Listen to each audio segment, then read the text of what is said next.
Bismillahirrahmanirrahim. Ini ada satu kisah yang sangat menarik sekali untuk kita perhatikan.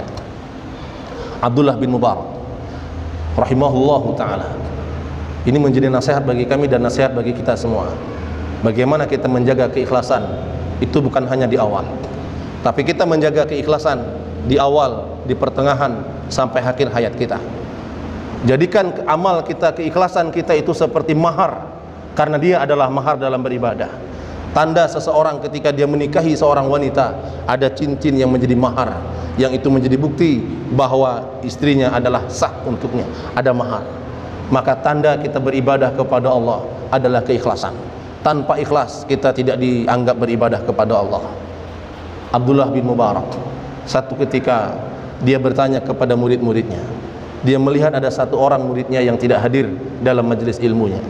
Maka Abdullah bin Mubarak bertanya, kemana si fulan? Maka dikatakan bahwa si fulan yang saya dengar dia sibuk bekerja karena dia memiliki hutang yang harus dia bayar. Maka kemudian Abdullah bin Mubarak mengatakan kepada muridnya yang lain, tahukah kamu dengan siapa dia berhutang? Dengan fulan bin fulan. Berapa banyak dia berhutang? Aku dengar sekian ya Syekh. Kemudian, bisakah kalian mengantarkan aku menjumpai orang yang berhutang kepada saudaramu itu? Bisa ya Syekh. Kemudian diantarkanlah beliau menghadap orang yang memberikan pinjaman kepada muridnya ini. Kemudian Abdullah bin Mubarak pun berkata, apakah benar fulan bin fulan berhutang denganmu dengan sekian dan sudah jatuh tempo? Benar. Maka Abdullah bin Mubarak mengatakan, hutangnya hari ini aku lunasi. Tapi berjanjilah kamu kepada Allah Subhanahu wa taala, selama aku hidup, untuk tidak mengatakan kepada siapapun, akulah yang melunasi hutangnya. Berjanjilah kamu di hadapanku atas nama Allah bahwa kamu tidak akan mengatakan kepada siapapun, akulah yang melunasi hutangnya.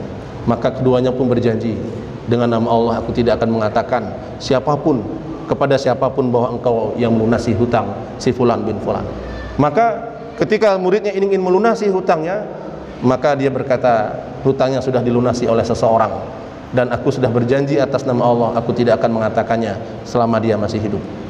Tibalah satu masa di saat jenazah Abdullah bin Mubarak disolatkan oleh seluruh kaum muslimin yang ada. Beliau adalah faqih, zahid, imam ahlul hadis, imamnya ahlul hadis di generasi tabi'in.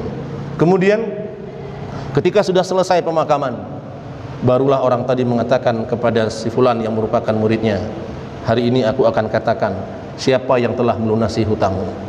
Aku dulu berjanji atas nama Allah tidak mengatakan kepada siapapun karena menjaga keikhlasannya.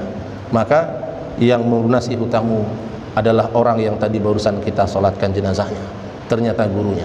Begitulah contoh Abdullah bin Mubarak menjaga keikhlasan sampai dia menjumpai ajalnya. Maka Ramadan ini Ramadan bulan yang sangat baik bagi kita untuk kita latih keikhlasan kita. Siapapun tidak mengetahui bahwa kita sedang berpuasa, maka disitulah fadilahnya puasa, karena tidak ada orang tahu bahwa kita berpuasa. Apalagi kalau kita di daerah luar Aceh, yang mana manusia kita tidak bisa membedakan mana yang berpuasa mana yang tidak, yang mengetahui hanya Allah Subhanahu wa taala. Maka jadikanlah seluruh amal-amal kita jaga mahkotanya, kita jaga maharnya, yaitu dengan keikhlasan. Mintalah kepada Allah agar dijauhkan daripada kesyirikan, syirkul riya, syirkul khafi, syirik yang tersembunyi yang bisa menggugurkan amal-amal kita. Allah mengatakan, la in asyrakta, jika kamu menyekutukan Allah, yadkhulu fihi ar-riya, masuk di dalamnya juga riya. La in asyrakta la yahbatanna amaluka, kalau kamu menyekutukan Allah dengan sesuatu apapun, maka gugurlah seluruh amal-amalmu. Maka ada satu doa yang Rasulullah ajarkan, Allahumma inni a'udzubika min an usyrika bika syai'an a'lamuhu wa astaghfiruka lima la a'lamu. Ya Allah, aku berlindung kepadamu dari kesyirikan yang aku tahu itu kesyirikan, dan aku berlindung kepadamu dari kesyirikan yang aku tidak tahu bahwa aku telah terjatuh kepada kesyirikan. Semoga Allah Subhanahu wa taala merahmati dan memberkahi kita semua dan menjadikan kita hamba-hamba Allah yang ikhlas, hamba-hamba Allah yang akan selamat dari tipu daya syaitan. Fa'tabiru ya ulil absar la'alakum turhamun. Rubbama naktafi bihadza, subhanakallahumma rabbana wa bihamdika asyhadu an la ilaha illa anta astaghfiruka wa atubu ilaik. Wal akhir, assalamu alaikum warahmatullahi wabarakatuh.